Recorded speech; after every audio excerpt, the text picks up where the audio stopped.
여러분 안녕하십니까? 사랑의 메아리 시간입니다. 오늘도 예수님 때문에 좋은 일이 있을 것입니다. 다 같이 기도하시겠습니다. 하늘에 계신 아버지, 주님의 은혜를 진심으로 감사드립니다. 우리가 성경을 펼치기 전에 주님께서 우리와 함께 하시기를 바라는 마음에 이렇게 기도합니다.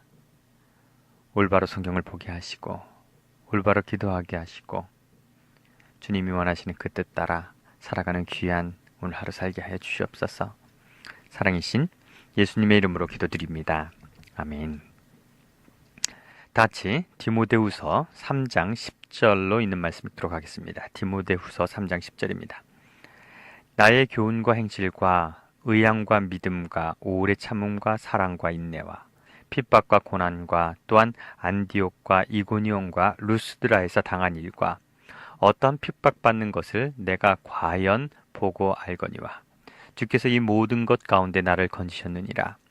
무릇 그리스도 예수 안에서 경건하게 살고자 하는 자는 핍박을 받으리라. 악한 사람들과 속이는 자들은 더욱 악하여져서 속이기도 하고 속기도 하나니 그러나 너는 배우고 확신한 일에 거하라. 내가 네게 배운 것을 알며 또 내가 어려서부터 성경을 알았나니 성경은 능히 너로 하여금 그리스도 예수 안에 있는 믿음으로 말미암아 구원에 이르는 지혜가 있게 하느니라. 모든 성경은 하나님의 감동으로 된 것으로 교훈과 책망과 바르게 함과 의로 교육하기에 유익하니 이는 하나님의 사람으로 온전케 하며 모든 선한 일을 행하기에 온전케 하려 함이니라. 우리가 성경에 대해서는 여러 가지 설들이 많고요. 성경이 과연 어떤 것인가 나름대로 견해들이 있습니다. 근데 우리가 성경을 볼 때 있어서 어떻게 성경을 바라보느냐가 상당히 우리의 신앙의 기준이 된다는 것을 우리는 알 겁니다. 자, 먼저 우리가 성경을 연구할 때 성경에 우리가 기존에서 배워왔기 때문에 그렇게 알기 때문에 그런 것이 아니다. 성경이 이야기하고 성경이 우리에게 제시하는 그 성경은 과연 어떤 것인가 한번 생각해 봤으면 좋겠습니다. 성경, 거룩한 경전, 이것을 우리가 구약과 신약으로 나뉜다고 그럽니다. 그런데 구약은 먼저 번의 약속, 오래된 약속을 구약이라고 하고요. 신약은 새로운 약속, 그래서 신약이라고 하는데요. 구약을 우리는 예수님의 초림의 약속이 들어있는 성경이다. 그래서 구약은 예수님의 초림의 약속, 그 다음에 신약은 예수님의 재림하신다는 그 약속. 그래서 성경은 구약과 신약으로 되어 있죠. 근데 이것을 누가 구약이라고 얘기했는지, 누가 신약이라고 얘기했는지 알지 못하겠어요. 우리가 한번 성경의 형성사가 어떻게 형성이 됐는지도 한번 공부해 보면 좋을 것 같은데요. 왜 구약을 구약이라고 했을까요? 그런데 성경은 구약에 예수님의 초림하시는 모습만 기록하고 있진 않아요. 엄밀히 보면요. 훨씬 더 많은 부분에 있어서 구약은 예수님의 재림을 가르치고 있습니다. 이 세상의 종말. 근데 유대인들이 메시아가 오셨을 때요. 예수님이 초림하셨을 때 그들이 예수님이 초림할 걸 몰랐던 게 아닙니다. 근데 왜 예수님을 무시했을까? 성경에는요, 두 가지, 구약에는 두 가지 그 약속과 하나님이 이루실 그 세 개가 기록되어 있는데요. 한 가지는 예수님이 어린 양으로 또 희생 제물로 오시는 그 부분, 초림의 역사가 분명히 기록되어 있고요. 한 가지는요, 마지막 재림하실 때는 왕권을 가지고 오고 심판자의 모습으로 오시는 그런 모습이 있습니다. 그래서 이 두 가지를 똑같이 볼 수 있다면 여러분들은 어떤 걸 보겠습니까? 당연하죠. 유대인들은 초림의 역사를 보기를 원치 않았어요. 그것이 성경에 없어서가 아니라 그것은 그들과 맞지 않기 때문에 그래요. 그들에게 왕이 온다면 힘을 가지고 왕권을 가지고 무엇인가 큰 역사를 이루기 위해서 오시기를 바라지 어린 양으로 와서 희생제물이 되고 또 그렇게 힘없이 돌아가시는 그런 모습이 성경에 나와 있지만 그것을 믿고 그것을 따라가기를 원하지 않았다는 거죠. 그래서 이스라엘 백성들이 본 성경의 개념, 메시아를 무시할 수 있는 개념도 어떤 부분에서는 맞습니다. 왜냐하면 그들은 예수님이 왕권을 가지고 심판자를 가지고 절대적인 능력을 가지고 와서 자기네들을 모든 압제에서 구원하신다는 그런 재림의 역사, 그 기록을 믿었기 때문에 그렇습니다. 자, 그것이 그들의 실수가 되는 거예요. 성경에는 분명히 두 가지, 어린 양으로 오셔서 돌아가실 예수님에 대해서도 예언하고 있는데 그것은 일부러 잊으려 했다는 거죠. 없었다는 것이 아니라 일부러 믿기 싫어했다는 거죠. 대부분 신앙이 그렇습니다. 내가 믿고 싶은 것만 믿고 믿기 싫은 거는 안 믿고. 그런데 여러분에게 질문을 드리길 원해요. 그러면 구약이라고 하는 것이 맞느냐? 그렇지 않죠. 구약은 예수님의 재림을 약속하는 부분들이 훨씬 많기 때문에 구약도 신약이 됩니까, 그럼? 그럼 또 신약은 뭡니까? 예수님의 오신 이후에 예수님의 재림의 역사만 있으니까 그렇지 않잖아요. 그래서 우리가 그 이름이 구약, 먼저, 오래된 언약이라고 했기 때문에 구약 성경을 구약이라고만 생각하는 것은 잘못이에요. 구약에는 분명히 신약이 있다는 거죠. 그래서 성경은 어떤 특정한 이것은 이것만을 위해 주어졌다, 저것은 저것만을 위해 주어졌다 이렇게 설명하면 안 되는 것이 성경이라는 것 일단은 좀 기억하시면 좋겠습니다.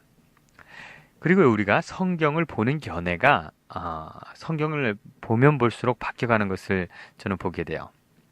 성경을 보는 견해가 왜 바뀌어가는가? 제가 신학을 하고 또 처음에 이렇게 목회 생활을 하고 그럴 때는요, 참 이런 말을 되게 싫어했어요. 성경은 하나님의 말씀이다. 근데 그 어떤 분들이 이런 설교를 하는 것, 서양에 가면 이런 신학, 신신학이 있는데 성경에 하나님의 말씀이 포함됐다라고 가르친다는 거예요. 얼마나 열을 받았는지. 그런 놈들도 있는가? 정말 그게 그리스도인인가? 그런데 성경을 많이 읽고 또 이제 나이가 들어가고 이렇게 보다 보니까요. 성경 모두가 다 하나님이 말씀하신 것이 아니라는 것을 알게 되더라고요. 또 여러분들 시험 받으실지 모르겠는데 한번 끝까지 들어보시기 바랍니다. 성경이 다 하나님이 말씀하셨는가? 아니잖아요. 성경에는 사단이 한 얘기가 있고 모세가 한 얘기도 있고 사도 바울이 한 얘기가 있고 엘리야가 한 얘기가 있고 또 하나님께서 계시를 주셔서 그렇게 전한 것도 있고 거짓 선지자의 이야기도 있고 수많은 사람들의 이야기가 있어요. 다 하나님이 하신 얘기가 아니에요.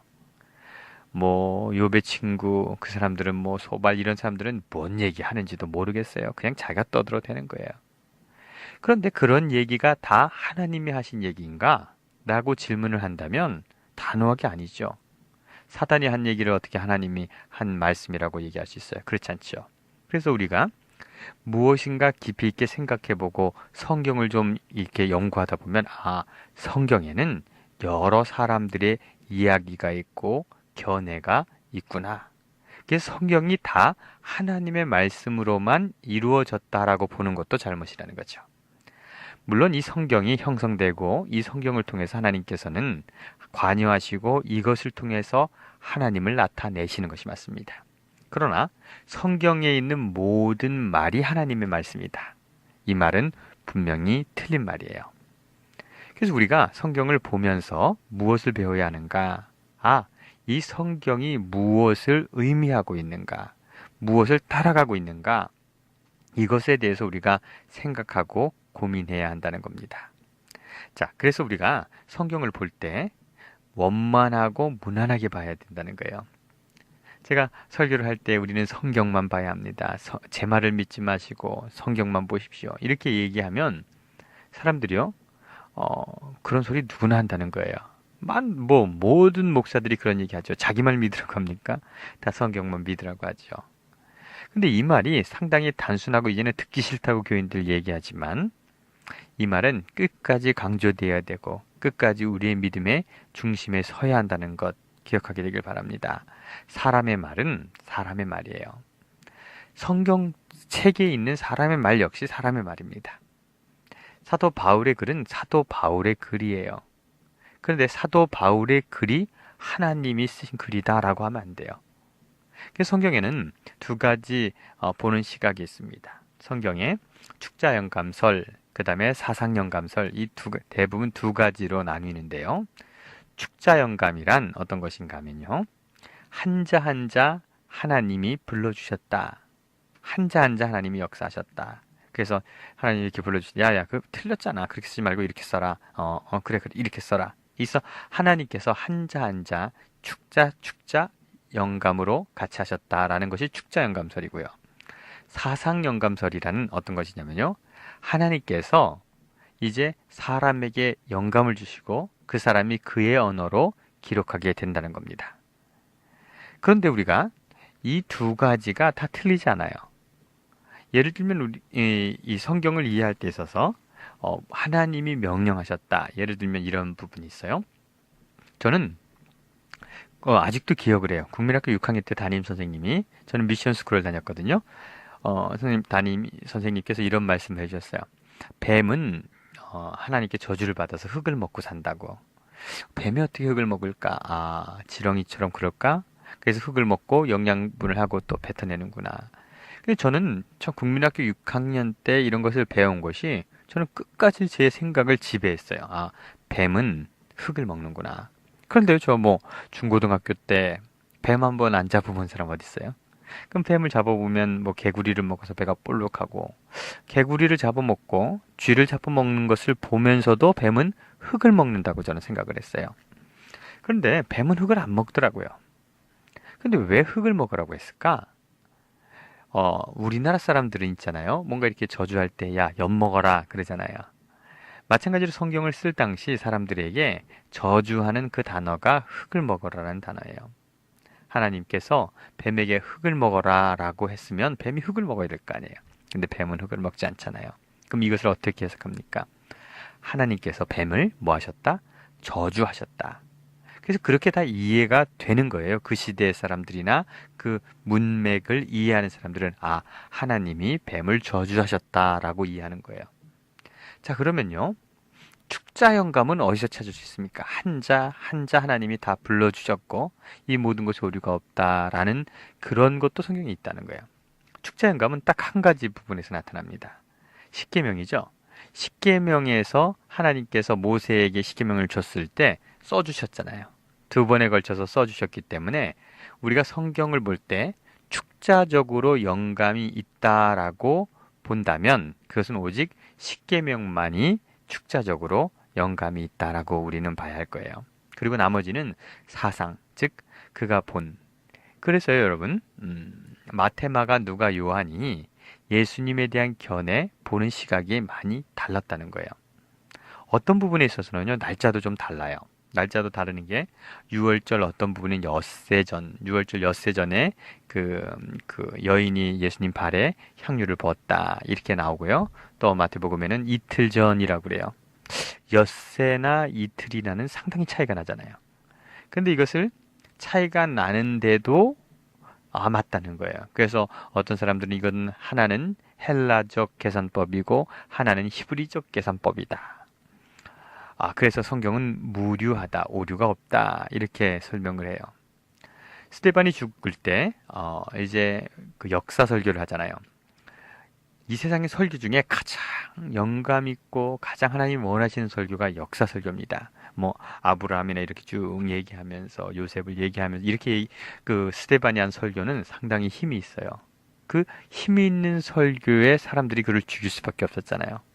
그래서 우리가 스데반이 한 설교를 잠 보다 보면요. 창세기에 나와 있는 거와 달라요. 애굽으로 내려간 사람이 70명이다라고 나와 있고 어떤 데는 73명. 그러면 성경이 70명과 73명은 다르잖아요. 누가 틀리긴 틀렸잖아요.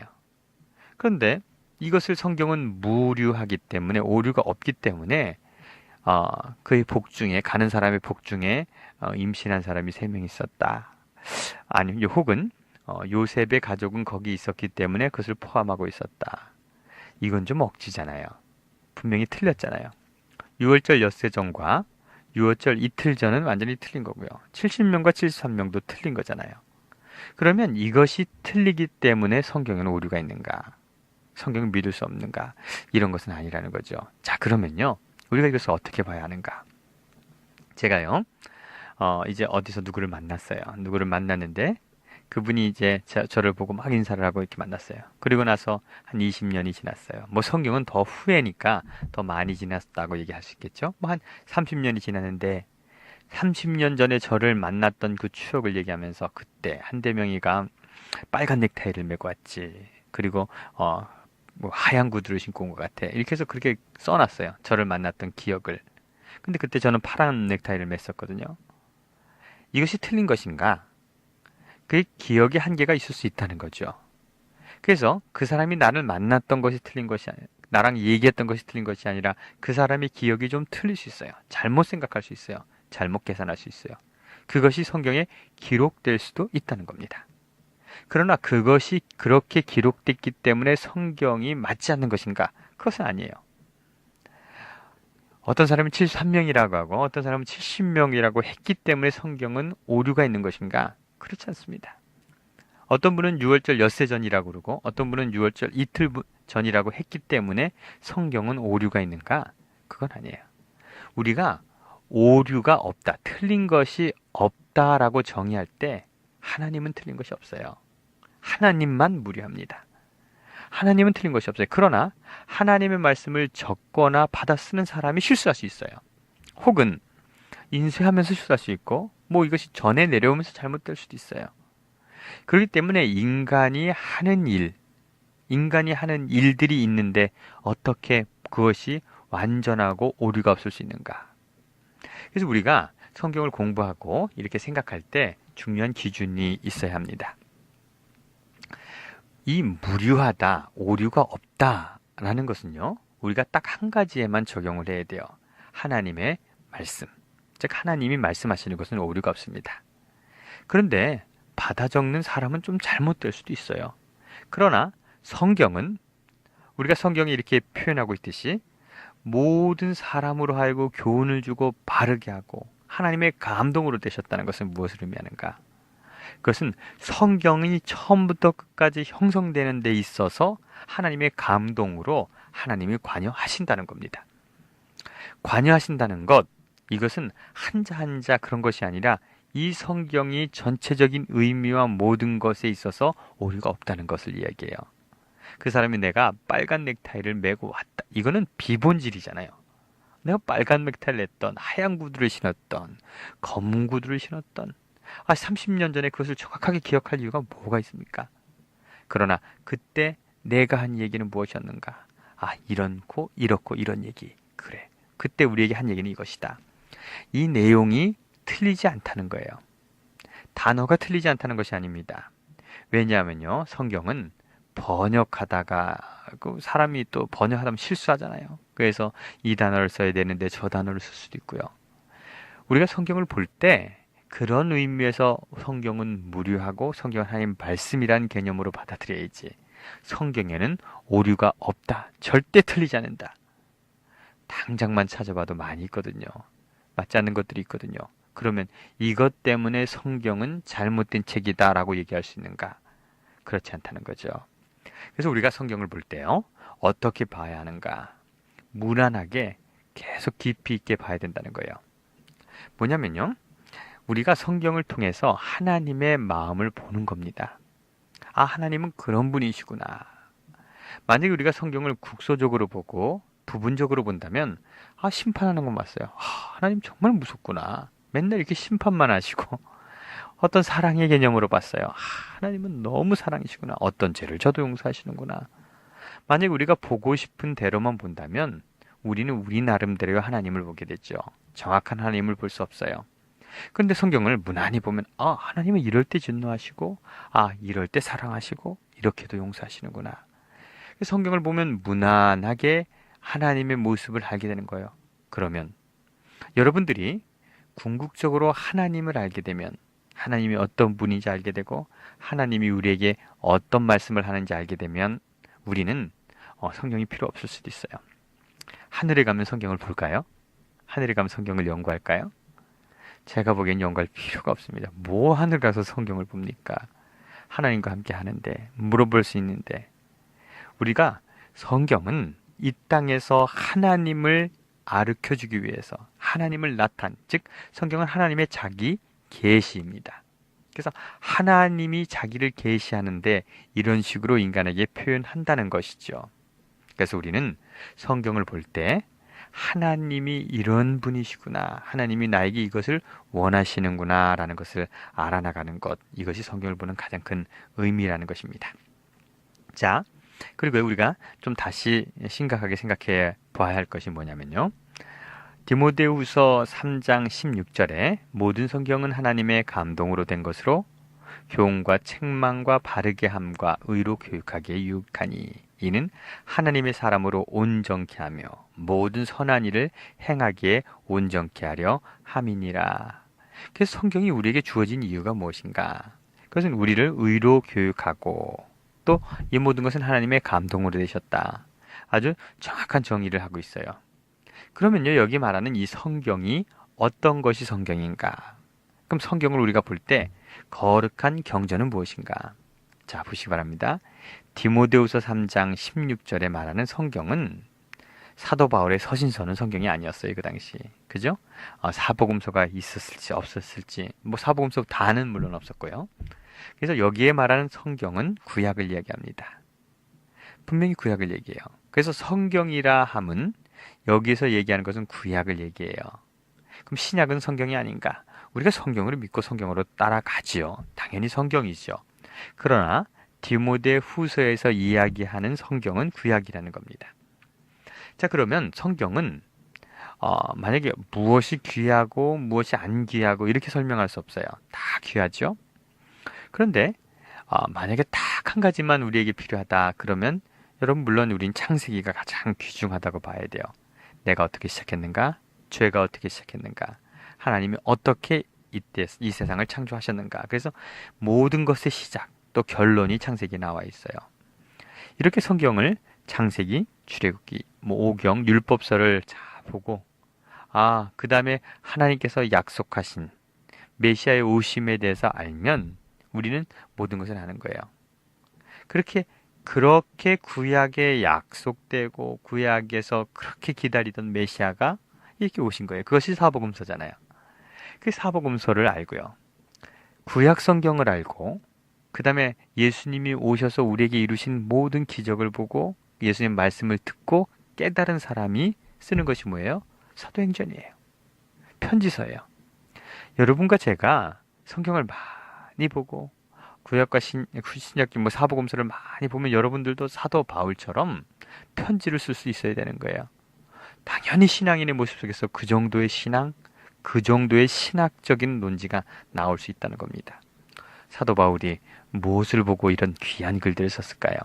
그건 성경 말씀이잖아요. 구약과 사복음서가 그의 기본이 됐다는 거죠. 예수님의 생애. 그러면요, 우리가 성경을 볼 때 이것은 어떤 글인가? 제가 한 예를 여러분에게 드리려고 해요. 제가 얼마 전에 이런 설교를 했어요. 입다라는 선지자를 설교하면서 입다가 한 일이 상당히 잘못된 일들이 많잖아요. 에브라임 족속을 4만 명 이상을 죽이고 또 딸을 번제로 드리고 이거 사사가 좀 그래요. 그래서 엉망인 사사예요. 그래서 이 사사는 특별히 뭔가 잘못된 부분이 있다라고 설교를 했어요. 그랬더니 어떤 분이 이런 설교 히브리서 보면 사도 바울이 입다를 믿음의 조상에다 놓는다고, 믿음의 노독에다 놓는다고.